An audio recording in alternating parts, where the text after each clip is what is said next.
Hello dear friends, കുറച്ച് നാളുകളായി ഒരു ലോങ് വീഡിയോ ചെയ്തിട്ട് കുറച്ചൊരു തിരക്കിലായിപ്പോയി, പിന്നെ സ്വല്പം മടിയും. കഴിഞ്ഞൊരു 3 ആഴ്ച മുൻപ് ഞങ്ങൾ മധുരയിലൊന്ന് പോയിരുന്നു കേട്ടോ. മധുര മീനാക്ഷി അമ്മൻ ക്ഷേത്രത്തിലൊക്കെ തൊഴുതു. പക്ഷേങ്കിൽ അവിടുത്തെ വീഡിയോ ഒന്നും എടുക്കാൻ പറ്റിയില്ല. കാരണം ഇപ്പോൾ ഒരു പ്രശസ്തമായ ക്ഷേത്രങ്ങളിലൊന്നും തന്നെ ഇപ്പോൾ വീഡിയോഗ്രാഫി ഒന്നും അങ്ങനെ അനുവദിക്കുന്നില്ല. പിന്നെ അങ്ങനെ അനുവാദം ഇല്ലാത്തടത്ത് നമ്മളങ്ങനെ ചെയ്യാറുമില്ല.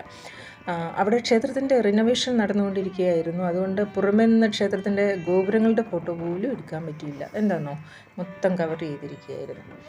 ഞങ്ങൾ പിറ്റേ ദിവസം രാവിലെ ശിവഗംഗയിലേക്കായിരുന്നു പോകേണ്ടത്. ഞങ്ങൾ 2 വീലറിലാണ് കേട്ടോ പോയത്.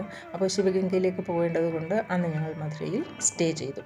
പിറ്റേന്ന് രാവിലെ തൊട്ടടുത്ത് തന്നെയുള്ള അഴകിൽ പെരുമാൾ കോവിലിൽ തൊഴാൻ പോയി. അപ്പോൾ ഇന്നത്തെ വീഡിയോയിൽ പെരുമാൾ കോവിലിൻ്റെ വിശേഷങ്ങളാണ് ഉൾപ്പെടുത്തിയിരിക്കുന്നത്. കാണാം. നോക്കൂ, രാവിലെ തെരുവൊന്നും അങ്ങനെ സജീവമായിട്ടില്ല. ധാരാളം കടകളും ഒക്കെയായിട്ട് ഉണ്ട്, പക്ഷെ ഒന്നും തുറന്നു തുടങ്ങിയിട്ടില്ല. ഞങ്ങൾ നേരെ ആ കാണുന്നതാണ് പെരുമാൾ കോവിൽ. അങ്ങോട്ടേക്ക് പുറപ്പെട്ടു. ഞായറാഴ്ച ആയിരുന്നതുകൊണ്ട് രാവിലെ ക്ഷേത്രത്തിൽ നല്ല തിരക്കുണ്ടായിരുന്നു. ഒരുപാട് കല്യാണങ്ങളുണ്ടായിരുന്നു.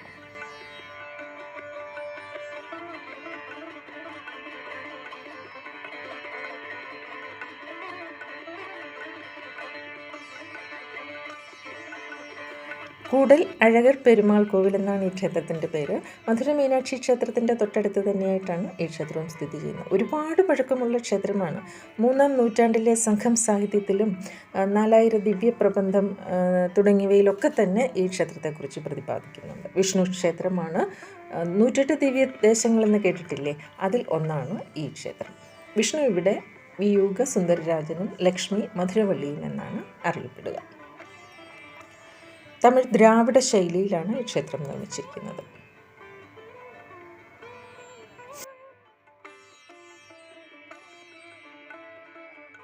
ഒരു 5 തട്ടായിട്ടാണ് ക്ഷേത്രത്തിൻ്റെ നിർമ്മാണ രീതി. തമിഴ്നാട്ടിലെ ക്ഷേത്രങ്ങളെക്കുറിച്ച് പറയുമ്പോൾ പ്രത്യേകിച്ച് എടുത്തു പറയേണ്ട ഒന്നാണ് കരിങ്കല്ലിൽ നിർമ്മിതമായിരിക്കുന്ന അതിമനോഹരമായിട്ടുള്ള ക്ഷേത്രങ്ങളാണ്. കേരളത്തിലെ നമ്മുടെ ക്ഷേത്രങ്ങളൊക്കെ തടിയിലെ കൊത്തുപണികൾ കൊണ്ട് ശ്രദ്ധേയമാണല്ലോ. എന്നാൽ തമിഴ്നാട്ടിൽ നമ്മൾ കാണുന്നതൊക്കെ കരിങ്കല്ലിൽ നിർമ്മിച്ച ക്ഷേത്രങ്ങളാണ്. ഒറ്റ നീളത്തിൽ നല്ല ഉയരത്തിലുള്ള പില്ലറുകളാണ് ക്ഷേത്രത്തിലെ തൂണുകളൊക്കെ തന്നെ. അതിലൊക്കെ നല്ല മനോഹരമായിട്ടുള്ള കൊത്തുപണികളുണ്ട്. ആ ഒരു പഴയ കാലത്തിൻ്റെ അല്ലെങ്കിൽ അതിപൗരാണികത, ഇത് നമ്മുടെ ഭാരതത്തിലെ ക്ഷേത്രങ്ങളുടെ ഒരു പ്രത്യേകത തന്നെയാണല്ലോ.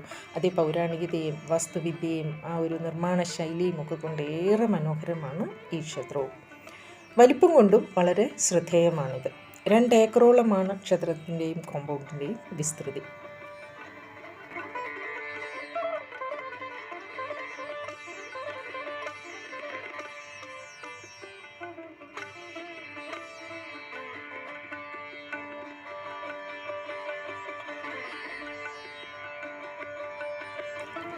ക്ഷേത്രത്തിൻ്റെ ഏറ്റവും മുകൾ ഭാഗത്ത് കാണുന്ന ഈ വിമാനം നിർമ്മിച്ചത് വിശ്വകർമാവാണ്. അപ്പോൾ തന്നെ നമുക്ക് ഊഹിക്കാമല്ലോ ക്ഷേത്രത്തിന് എത്രമാത്രം പഴക്കമുണ്ടാവുമെന്ന്. 5 തട്ടായിട്ടാണ് ക്ഷേത്രത്തിൻ്റെ നിർമ്മാണം എന്ന് പറഞ്ഞല്ലോ. ഓരോ തട്ടിലും ഭഗവാന്റെ ഓരോ രൂപങ്ങളാണുള്ളത്. നിൽക്കുന്നതുണ്ട് ഇരിക്കുന്ന മഹാവിഷ്ണു, അതുപോലെ അനന്തശായിയായ മഹാവിഷ്ണു, ശ്രീദേവിയോടും ഭൂദേവിയോടും ഒപ്പമുള്ള മഹാവിഷ്ണു, അതുപോലെ മധുരവള്ളിക്കായി പ്രത്യേക ക്ഷേത്രം. അങ്ങനെ അതിവിശാലമാണ് ഈ ക്ഷേത്രത്തിൻ്റെ ഉൾഭാഗം. നോക്കൂ, താഴേക്ക് നോക്കുമ്പോൾ നല്ല മനോഹരമായ മണ്ഡപം. എത്രമാത്രം സുന്ദരമായ പില്ലറുകളാണ് ഈ മണ്ഡപത്തിൻ്റെ കാലുകളെന്നോ. തമിഴ്നാട്ടിലെ ഒട്ടുമിക്ക ക്ഷേത്രങ്ങളും അവിടെ ഏറ്റവും ഭംഗിയായിട്ട് എനിക്ക് തോന്നിയിരിക്കുന്നത് ഇതുപോലെ വിശാലമായ മണ്ഡപങ്ങളാണ്.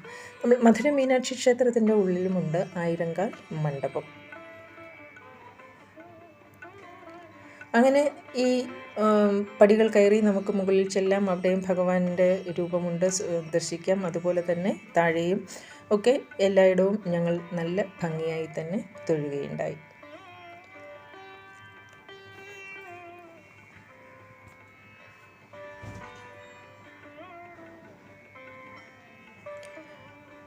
ഇത് അനന്തശായിയായ മഹാവിഷ്ണുവിൻ്റെ രൂപമാണ്. അങ്ങോട്ടേക്ക് കയറുവാനുള്ള ആ ഒരു വാതിൽ കുറച്ചൊന്ന് ഇടുങ്ങിയാണ്. നമ്മൾ കുനിഞ്ഞു വേണം അകത്തേക്ക് കയറാനും പുറത്തേക്ക് ഇറങ്ങുവാനും. പക്ഷേ അകത്ത് കയറിയാൽ നമുക്ക് നേരെ നിൽക്കാനും ഒക്കെയുള്ള സൗകര്യമൊക്കെ ഉണ്ട്.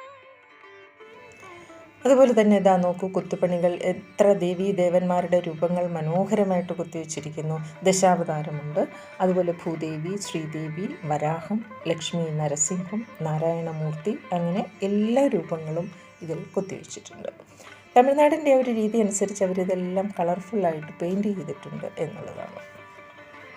വിമാനത്തിനൊരു അഷ്ടാംഗ ആകൃതിയാണ് ഉള്ളത്, അതായത് 8 പാർട്ടുകളാണ് വിമാനത്തിൻ്റെ ആ ഒരു ആകൃതി. അതിനാണ് അഷ്ടാംഗാകൃതി എന്ന് പറയുന്നത്.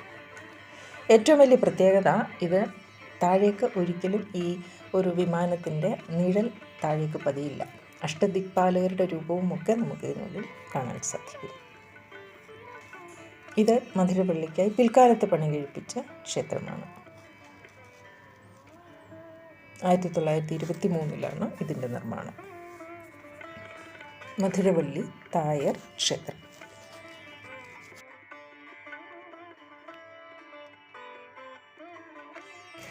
ഞങ്ങൾ എത്തിയത് ഒരു ഞായറാഴ്ചയാണ്, അതുകൊണ്ട് തന്നെ ധാരാളം കല്യാണങ്ങളൊക്കെ നടക്കുന്നുണ്ടായിരുന്നു എന്ന് പറഞ്ഞില്ലേ. ഇതാ നോക്കൂ, ഇതൊക്കെ കല്യാണ ചടങ്ങുകളൊക്കെയാണ്.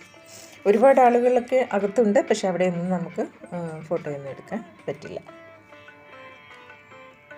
ഇതാണ് ആ വിമാനത്തിൻ്റെ മുകളിലേക്ക് ആളുകൾ കയറി പോകുന്നത്. നോക്കൂ.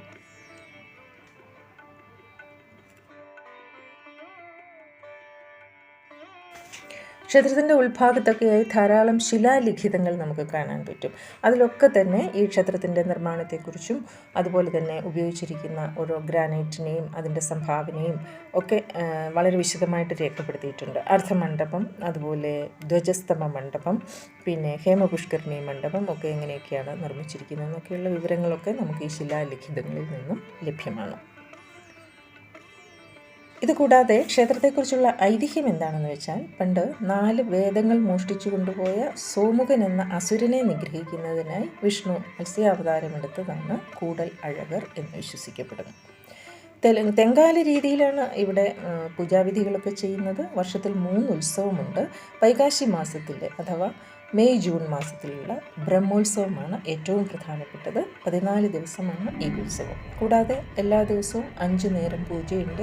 നാദസ്വരം, തവിൽ തുടങ്ങിയവയുടെയൊക്കെ അകമ്പടിയോടെയാണ് ഭഗവാന് വേണ്ടുന്ന പൂജകളെല്ലാം ചെയ്യുന്നത്.